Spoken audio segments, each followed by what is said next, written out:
Sur Internet, force est de constater le succès d'un nouveau site appelé Facebook qui permet à chacun de se mettre en ligne gratuitement et de tisser un réseau d'échanges personnels. Un site de socialisation qui annonce 50 millions d'inscrits dans le monde et qui a de plus en plus d'adeptes en France. Ça pose aussi quelques problèmes. Guillaume Hennet et Eric Boucher nous le présentent. Si vous êtes pour le retour du Burger King en France ou encore pour l'interdiction d'applaudir à l'atterrissage des avions, sachez que vous n'êtes pas les seuls. Sur le site internet Facebook, 50 millions de personnes dans le monde discutent de tout et surtout de rien. Tous les inscrits peuvent créer leur propre groupe de discussion, ils peuvent échanger leurs photos, leurs vidéos, mais surtout ils peuvent retrouver la trace d'anciens amis, tout simplement en tapant leur nom sur le site.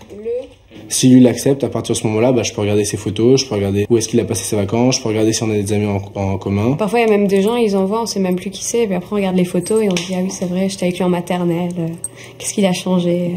Facebook existe depuis 3 ans. À l'origine, le site était réservé aux étudiants d'une université américaine. Mais le projet s'est amplifié et les entreprises s'intéressent désormais de près à ce nouveau réseau pour faire circuler des offres d'emploi, par exemple. La première fois qu'on a mis une annonce, on a eu des contacts dans la première demi-heure. C'est incroyable. Donc c'est vrai que du coup, ça nous a donné vraiment l'image d'un outil super puissant, super réactif.